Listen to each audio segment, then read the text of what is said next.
beserta alat tulisnya. Jika sudah, buka buku cetakmu halaman 32.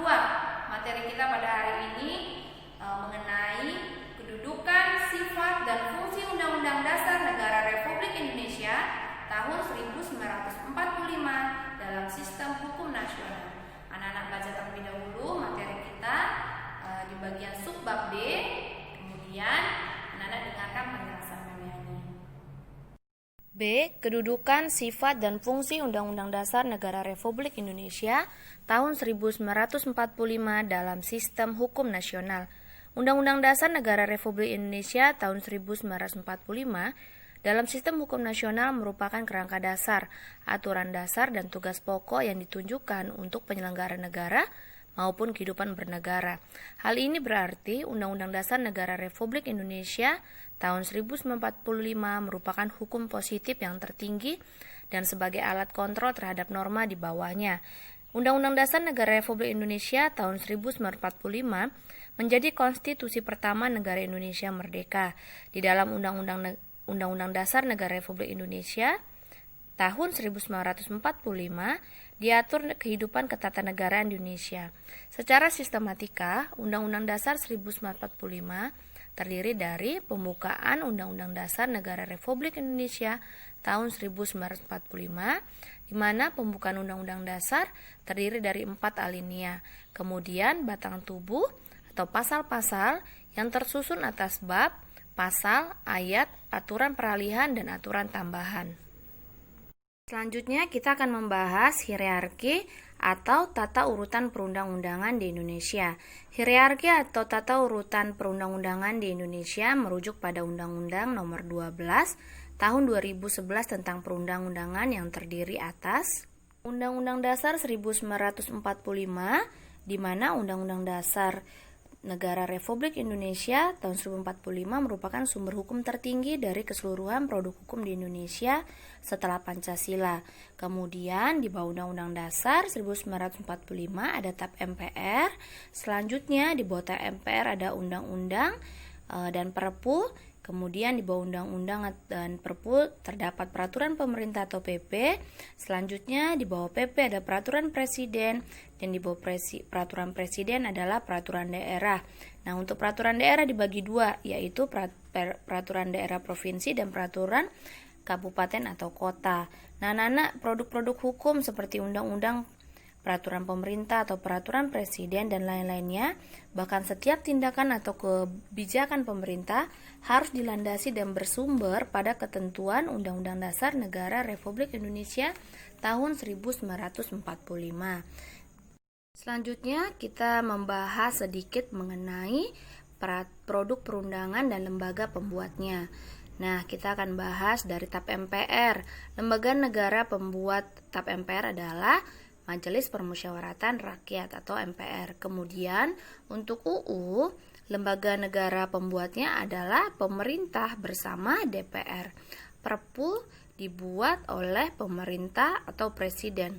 Kemudian untuk peraturan pemerintah, lembaga pembuatnya adalah pemerintah atau presiden. Untuk peraturan presiden, lembaga yang membuat adalah pemerintah atau presiden. Untuk peraturan daerah provinsi, lembaga pembuatnya adalah gubernur bersama DPRD, dan peraturan daerah kabupaten atau kota, lembaga pembuatnya adalah bupati atau wali kota bersama dengan DPRD. Nah, setelah anak-anak belajar tentang hierarki atau tata urutan perundang-undangan di Indonesia, nah sekarang anak-anak sudah tahu pastinya kedudukan Undang-Undang Dasar Negara Republik Indonesia tahun 1945 dalam sistem hukum nasional, yaitu yang pertama, Undang-Undang Dasar 1945 merupakan hukum dasar tertulis yang berfungsi sebagai hukum dasar tertinggi. Kemudian, kedudukan Undang-Undang Dasar 1945 juga merupakan tindakan pemenuhan mengisi dan mempertahankan kemerdekaan. Ini sesuai dengan pembukaan visi atau tujuan yang terdapat pada pembukaan Undang-Undang Dasar 1945, yaitu mempertahankan kemerdekaan. Kemudian kedudukan Undang-Undang Dasar 1945 selanjutnya adalah merupakan urutan pertama dalam hierarki peraturan perundang-undangan. Tadi anak-anak sudah lihat ya, ketika Memiani tampilkan urutan perundang-undangan, Undang-Undang Dasar Negara Republik Indonesia tahun 1945 itu berada pada urutan pertama atau yang paling atas. Kemudian kedudukan Undang-Undang Dasar adalah merupakan wujud memenuhi kemandirian suatu negara tertib dan teratur. Selanjutnya kita akan membahas mengenai sifat-sifat Undang-Undang Dasar Negara Republik Indonesia tahun 1945. Undang-Undang Dasar merupakan peraturan dasar sehingga hanya memuat aturan-aturan pokok, hanya memuat garis-garis besar sebagai instruksi kepada pemerintah pusat dan penyelenggara negara lainnya untuk menyelenggarakan kehidupan bernegara. Undang-Undang Dasar Negara Republik Indonesia tahun 1945 memiliki sifat sebagai berikut. Yang pertama, tertulis. Artinya, rumusannya jelas merupakan suatu hukum yang mengikat bagi pemerintah sebagai penyelenggara negara dan setiap warga negaranya.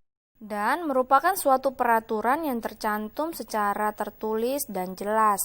Sifat selanjutnya adalah singkat. Undang-Undang Dasar Negara Republik Indonesia tahun 1945 memuat aturan-aturan pokok bagi penyelenggaraan negara. Selanjutnya, sifat untuk Undang-Undang Dasar Negara Republik Indonesia tahun 1945 adalah rigid. Artinya, Undang-Undang Dasar Negara Republik Indonesia tahun 1945 memerlukan cara khusus dan istimewa untuk merubahnya. Sifat selanjutnya adalah supel. Artinya, Undang-Undang Dasar Negara Republik Indonesia tahun 1945 disusun dengan isi yang dapat dikembangkan jika diperlukan. Kemudian, Undang-Undang Dasar Negara Republik Indonesia juga memiliki sifat normatif, artinya memuat norma-norma, aturan-aturan, serta ketentuan-ketentuan yang dapat dan harus dilaksanakan secara konstitusional. Sifat selanjutnya adalah hukum positif yang tertinggi, artinya sebagai alat kontrol terhadap norma-norma hukum positif yang lebih rendah dari dalam hierarki tertib sistem hukum nasional. Nah, itu adalah sifat-sifat dari Undang-Undang Dasar Negara Republik Indonesia tahun 1945. Sekarang kita akan membahas fungsi Undang-Undang Dasar Negara Republik Indonesia tahun 1945.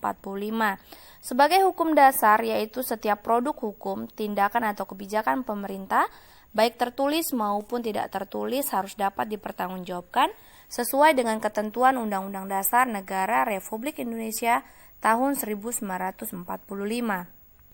Jadi, fungsi Undang-Undang Dasar Negara Republik Indonesia tahun 1945 yaitu yang pertama, sebagai pedoman atau acuan dalam penyelenggaraan kehidupan berbangsa dan bernegara.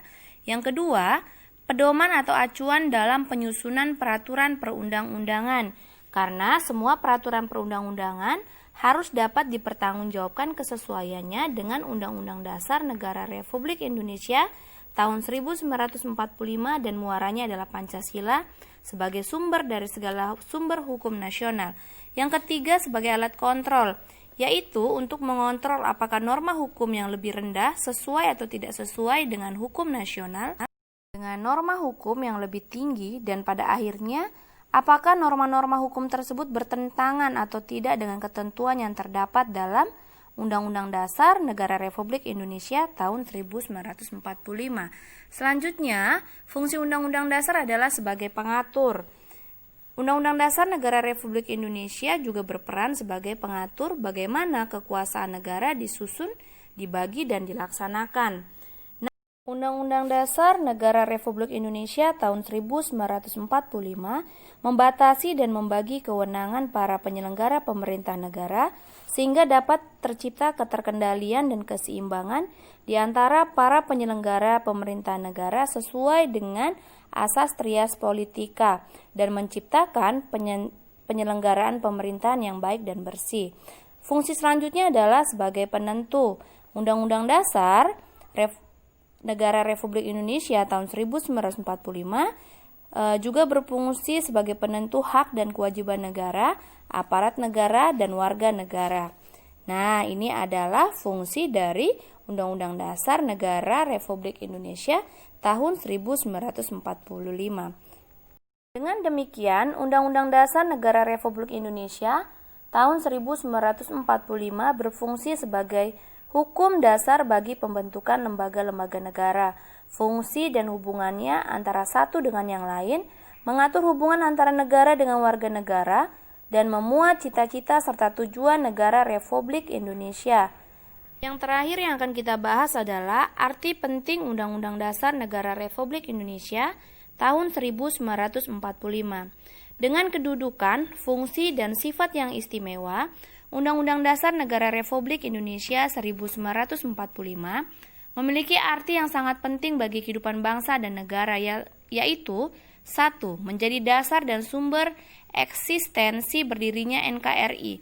Kedua, sebagai landasan konstitusional penyelenggaraan negara Indonesia, baik dalam penyelenggaraan pemerintah, pembangunan nasional, maupun hubungan antara warga negara dan negara. Selanjutnya, untuk arti penting Undang-Undang Dasar Negara Republik Indonesia tahun 1945 yang ketiga adalah sebagai aturan hukum yang tertinggi dalam tata urutan peraturan perundang-undangan nasional di Indonesia. Dan yang terakhir, sebagai salah satu pilar kebangsaan Indonesia selain Pancasila, NKRI, dan Bhinneka Tunggal Ika. Jadi, dari kegiatan pembelajaran hari ini, untuk materi ini kita bisa menarik kesimpulan bahwa Undang-Undang Dasar Negara Republik Indonesia tahun 1945 memiliki kedudukan dan fungsi sebagai konstitusi atau hukum dasar negara yang tertulis sehingga menjadi dasar penyelenggaraan negara, termasuk lembaga-lembaga negara di tingkat pusat dan daerah, baik mengenai kedudukan, tugas dan fungsi maupun hak dan kewajiban. Sampai di sini dulu penjelasan Memiani mengenai materi kita, yaitu kedudukan, sifat, dan fungsi Undang-Undang Dasar Negara Republik Indonesia tahun 1945 dalam sistem hukum nasional. Tugas anak-anak hari ini adalah anak-anak membuat ringkasan mengenai materi pembelajaran kita yang sudah Memiani sampaikan. Kemudian dicatat di buku